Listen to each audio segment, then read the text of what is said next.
Nou, wat je achter ziet is een reuzenrad, een luxe reuzenrad, speciaal gebouwd voor toerisme. Hij is 50 meter hoog in totaal, dus we staan hier 8 meter boven de Noordzee. 7 jaar zitten we nu inmiddels dat we hier staan. En ja, in die 7 jaar, los van het feit dat het een groot succes is, ook echt wel een icoon geworden van Scheveningen. Waar we heel trots op zijn. En waarom willen jullie zo'n Ferris wheel op Aruba plaatsen? Ja, de ideale locatie als je het ons vraagt. Ik bedoel, Aruba is zo'n mooi eiland. Tuurlijk drijft het ook op toerisme. Nou, daar willen we graag een steentje aan bijdragen. En wat we zien bij dit soort uitzichtattracties, want dat is het uiteindelijk natuurlijk, zie je ook vaak dat het een het ander versterkt. Dus als we kijken naar Aruba en vooral de locatie waar we het reuzenrad graag willen plaatsen, zit natuurlijk in de buurt van het winkelcentrum. We zitten bij Oranjestad.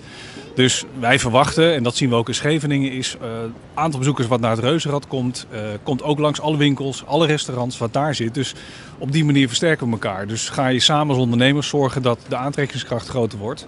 En dan dragen we graag het steentje aan bij. Het reuzenrad van Aruba heeft eigenlijk 32 gondels. Wat je hierachter ziet zijn er 36 gondels. En per gondel heb je zeg maar, voor 6 volwassenen ruimte. Dus nou ja, daar kunnen best wel wat mensen tegelijkertijd in. En daarnaast zal er straks ook de mogelijkheid zijn dat ze een drankje mee kunnen nemen of een klein hapje of wat dan ook. Dus ja, wat dat betreft capaciteit genoeg. Dat is een enorme investering voor jullie. Het is een behoorlijke investering, ja. Je praat over enkele miljoenen euro's. Het begint bij zo'n 3,5 tot 4 miljoen euro. En dan moet hij nog verscheept worden, moet hij daar nog opgebouwd worden. Dus ja, het zal uiteindelijk richting 4,5 miljoen euro gaan. En natuurlijk hebben jullie een soort verwachting hoeveel toeristen misschien deze Ferris wheel kan aantrekken aan soort klanten voor jullie. Nou zeker, ik denk dat we, als je al kijkt, er komen natuurlijk al een hoop toeristen op Aruba. En wat we proberen is daar het centrale punt wat Oranjestad moet zijn natuurlijk voor die toeristen. Ook al ga je bij wijze van spreken een week lang op een resort zitten, je komt tenminste 1 keer naar Aruba of naar Oranjestad, dat is het idee.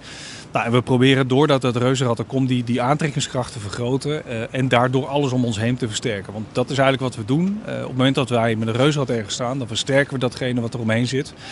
Ja, en als je die optelsom maakt, ja, dan is het een belofte van een succes. Wanneer en waar precies in Oranjestad hebben jullie plan om deze reuzenrad te plaatsen? Nou ja, wanneer? Zo snel als mogelijk. We zijn al een tijdje bezig.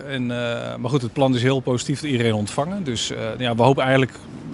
We zijn het rad al aan het bouwen. Dus zoveel vertrouwen hebben we al in een goede afloop.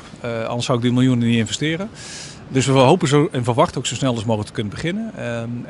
De locatie die we voor ogen hebben is nabij het Renaissance Resort, achter de shoppingmall. Eigenlijk het grasveldje bij het helipad, daar moet hij komen. Dus dan sta je mooi, vrij uitzicht. Aan de ene kant de zee natuurlijk met een mooi wijds uitzicht. Aan de andere kant Oranjestad, waar je heel ver overheen kan kijken, zo niet het hele eiland kan zien. En daar heb je dus inderdaad die combinatie weer met de haven, met de winkels. Ja, ideale plek wat ons betreft. Dit is een project die voor niet een klein korte periode is. Dus het is een langdurig project die waarschijnlijk veel jaren nog in die plaats zal blijven. We are here to stay. Dat is wel het idee. Dus we zijn niet van de short-term dingen. Dus we hebben echt ook met het Renaissance Resort afgesproken dat we daar voor lange tijd willen staan. En dan praten we echt al over meer dan 10 jaar. En het liefst eeuwig. Omdat kijk, het doel van ons is om een icoon van het eiland te worden. Tezamen met alle andere iconen. En dat moet je niet in een jaar willen of in 2 jaar willen. Dat moet je rustig opbouwen. Mensen moeten het ontdekken.